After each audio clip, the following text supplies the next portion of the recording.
പാകിസ്ഥാനെതിരായി India നടത്തിയ operation Sindoor ഇന്ത്യയുടെ പ്രതിരോധത്തിനും സേനയ്ക്കും നൽകിയ ഊർജം വളരെ വലുതാണ്.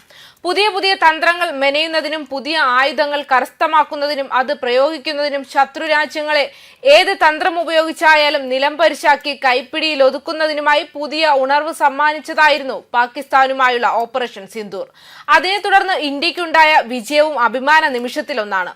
അക്കാര്യത്തിൽ ഇന്ത്യയെ സഹായിച്ച പ്രധാന ആയുധത്തിലൊന്നാണ് ഫ്രാൻസിൽ നിന്നും വാങ്ങിയ റാഫേൽ യുദ്ധവിമാനങ്ങളും അതുപോലെ തന്നെ ഇന്ത്യയുടെ ബ്രഹ്മോസ് മിസൈലുകളും.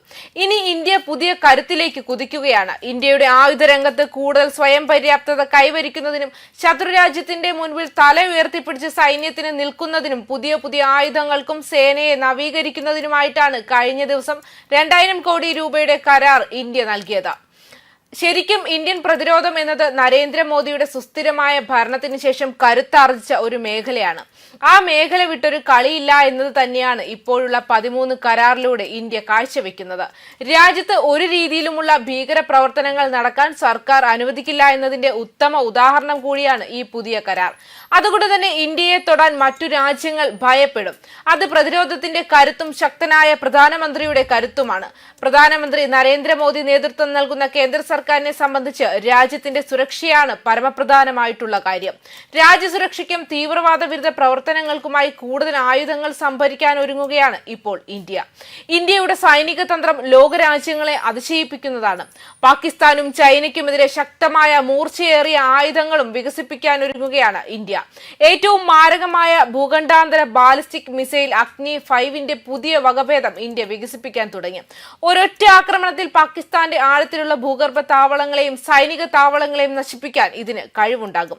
ഇതുവരെ 7000 കിലോമീറ്ററിലധികം ദൂരപരിധിയുള്ള ആണവ ആയുധം വഹിക്കുന്ന മിസൈൽ എന്നാണ് അഗ്നി 5 അറിയപ്പെടുന്നത്. എന്നാൽ ഇന്ത്യ ഇപ്പോൾ അതിന്റെ നൂതന പതിപ്പ് നിർമ്മിക്കുകയാണ്. അതിൽ ആണവ ബോംബിന് പകരം 7.5 ടൺ ഭാരമുള്ള വാർഹെഡ് ഘടിപ്പിക്കും. മിസൈലിന് 2000 മുതൽ 2500 കിലോമീറ്റർ വരെ ദൂരപരിധി ഉണ്ടായിരിക്കും.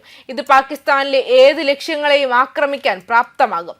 ഈ മിസൈൽ വളരെ മാരകമായ 2 തരം വാർഹെഡുകൾ സജ്ജീകരിച്ചും ആദ്യത്തേത് ഒരു എയർബസ്റ്റ് വാർഹെഡാണ്. ഇത് വായുവിൽ പൊട്ടിത്തെറിച്ച് സൈനിക അടിസ്ഥാന സൗകര്യങ്ങളും വിമാനത്താവളങ്ങളും ഒരു വലിയ പ്രദേശത്തെ നശിപ്പിക്കുകയും ചെയ്യും. രണ്ടാമത്തേത് ഒരു ബങ്കർ ബസ്റ്റർ വാർഹെഡാണ്. ഇത് ഭൂമിയിൽ നിന്നും 80 മുതൽ 100 മീറ്റർ വരെ താഴെ ഒളിഞ്ഞിരിക്കുന്ന ശത്രു ലക്ഷ്യങ്ങളിലേക്ക് തുളച്ചു കയറാൻ പ്രാപ്തമായിരിക്കും. കിരാന ഹിൽസ് പോലുള്ള പാകിസ്ഥാന്റെ അതീവ രഹസ്യ ആണവ സംഭരണ കേന്ദ്രങ്ങൾ ഇനി സുരക്ഷിതമായിരിക്കില്ല. ഇന്ത്യയുടെ ഈ മിസൈലിന് അവയെ നിമിഷങ്ങൾക്കുള്ളിൽ നശിപ്പിക്കാൻ കഴിയും. എയർബസ്റ്റ് വാർഹെഡ് ഉപയോഗിച്ച് പെഷവാർ, കറാച്ചി, ഇസ്ലാമാബാദ് തുടങ്ങിയ നഗരങ്ങളിലെ സൈനിക വിമാനത്താവളങ്ങളെ ഒറ്റ ആക്രമണത്തിൽ ഇന്ത്യക്ക് തകർക്കാൻ കഴിയും. കരയുദ്ധത്തിന് മുൻപ് തന്നെ ശത്രുവിന്റെ വ്യോമസേനയെ നശിപ്പിക്കാനും കഴിയുമെന്നാണ് ഇതിനർത്ഥം. ചൈനയും ജാഗ്രത പാലിക്കണം. ഈ മിസൈലിന്റെ പരിധി ചൈനയിലെ ബീജിംഗിലേക്കോ ഷാങ്ഹായിലേക്കോ എത്തിയില്ലെങ്കിലും ടിബറ്റ്, സിൻജിയാസ്, യുനാൻ തുടങ്ങിയ പ്രദേശങ്ങളിലെ ചൈനീസ് താവളങ്ങളെ ഇതിന് എളുപ്പത്തിൽ ലക്ഷ്യമിടാൻ കഴിയും. 2007 ഇന്ത്യ അഗ്നി 5 വികസിപ്പിക്കുന്ന കാര്യം പ്രഖ്യാപിച്ചത്. 4 മുതൽ 12 വരെ പോർമുനകൾ വഹിക്കാൻ ശേഷിയുള്ള മിസൈൽ എന്ന രീതിയിൽ വികസിപ്പിക്കുമെന്നായിരുന്നു പ്രഖ്യാപനം. 4 വർഷത്തിനുള്ളിൽ മിസൈൽ വികസിപ്പിക്കാമെന്നാണ് ആ സമയത്ത് കരുതിയത്. പക്ഷേ 2012 ഏപ്രിൽ 19 അഗ്നി 5ന്റെ ആദ്യ പരീക്ഷണം നടത്തിയത്. ഒഡീഷയിലെ വീലർ ദ്വീപിൽ നിന്നുള്ള മിസൈലിന്റെ ആ പരീക്ഷണ വിക്ഷേപണം തന്നെ സമ്പൂർണ്ണ വിജയമായിരുന്നു. ആദ്യ വിജയകരമായ പരീക്ഷണത്തിന് ശേഷം തന്നെ ഇന്ത്യ MIRV സാങ്കേതിക വിദ്യയിൽ പ്രവർത്തിക്കുകയാണെന്ന് DRDO വ്യക്തമാക്കിയിരുന്നു.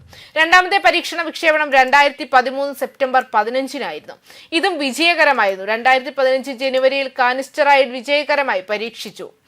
തുടർന്നിങ്ങോട്ട് നിരവധി തവണ അഗ്നി 5 വിജയകരമായി പരീക്ഷിക്കപ്പെടുകയും ചെയ്തു.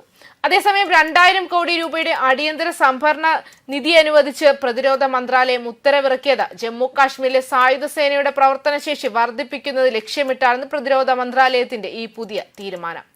റിമോട്ട്ലി പൈലറ്റഡ് ഏരിയൽ വാഹനങ്ങൾ, വിവിധ തരം ഡ്രോണുകൾ, ബാലിസ്റ്റിക് ഹെൽമെറ്റുകൾ, heavy, medium range quick reaction fighting വെഹിക്കിളുകൾ, റൈഫിളുകൾക്കുള്ള നൈറ്റ് വിഷൻ തുടങ്ങിയ സൈനികോപകരണങ്ങൾ വാങ്ങുന്നതിനാണ് പ്രതിരോധ മന്ത്രാലയം അടിയന്തര സഹായം അനുവദിച്ചിരിക്കുന്നത്. ഇന്ത്യൻ സൈന്യത്തിനായി integrated drone detection and Inter detection system വാങ്ങുന്നത് പ്രതിരോധ മന്ത്രാലയം വ്യക്തമാക്കി. ഹ്രസ്വദൂര വ്യോമ പ്രതിരോധ സംവിധാനവും പുതുതായി സംഭരിക്കാൻ ഒരുങ്ങുന്ന യുദ്ധോപകരണങ്ങളുടെ കൂട്ടത്തിലുണ്ട്. കൂടുതൽ ആയുധങ്ങൾ വാങ്ങുന്നതിന്റെ ഭാഗമായി നിലവിൽ 1980 കോടി രൂപയുടെ 13 കരാറുകൾക്കാണ് പ്രതിരോധ മന്ത്രാലയം അംഗീകാരം നൽകിയിട്ടുള്ളത്. രാജ്യത്തിന്റെ പ്രതിരോധ സംവിധാനങ്ങൾ ശക്തിപ്പെടുത്താൻ വമ്പൻ നീക്കവുമായിട്ടാണ് ഇന്ത്യ മുന്നോട്ടു പോകുന്നത്. സൈന്യത്തിന് വേണ്ടി 2000 കോടിയുടെ ആയുധ സംഭരണത്തിന് അനുമതി നൽകിയിരിക്കുന്നത്. കമ്പനികളുമായി ചർച്ചകൾ നടത്തി 1981.90 കോടി രൂപയ്ക്കാണ് ആയുധങ്ങൾ വാങ്ങുക. പ്രതിരോധ മന്ത്രാലയം അനുമതി നൽകി ഡ്രോണുകൾ ഉൾപ്പെടെ വാങ്ങുന്നതിന് മൊത്തം 13 കരാറുകളാണ് നടപ്പിലാക്കുക. അടിയന്തര ആയുധ സംഭരണ സംവിധാനത്തിലാണ് പ്രതിരോധ ഉപകരണങ്ങൾ വാങ്ങാൻ ഒരുങ്ങുന്നത്. ഓപ്പറേഷൻ സിന്ധൂറിന് പിന്നാലെ ഭീകരവാദ ഭീഷണികൾ നേരിടുന്നതിനും ഡ്രോണുകളെ പ്രതിരോധിക്കാനും സൈനികരുടെ സുരക്ഷയും ആക്രമണശേഷിയും വർദ്ധിപ്പിക്കാനുള്ള പ്രതിരോധ ഇടപാടാണ് നടക്കാൻ പോകുന്നത്. Integrated drone detection and Inter detection system, low level light weight radar, very short range air defence system, അതിന്റെ ലോഞ്ചറുകളും മിസൈലുകളും, വിദൂര നിയന്ത്രിത നിരീക്ഷണ ഡ്രോണുകൾ, ലോയിറ്ററിംഗ് മ്യൂണിഷനുകൾ, ചെറുകിട ഡ്രോണുകൾ, ബുള്ളറ്റ് പ്രൂഫ് ജാക്കറ്റുകൾ, വെടിയുണ്ടകളെ പ്രതിരോധിക്കുന്ന ഹെൽമറ്റുകൾ, കവചിത വാഹനങ്ങൾ, തോക്കുകളിൽ ഘടിപ്പിക്കാവുന്ന രാത്രിയിലും കാഴ്ച നൽകുന്ന നൈറ്റ് സൈറ്റ് സംവിധാനം എന്നിവയാണ് അടിയന്തര നടപടിയായി വാങ്ങുന്നത്.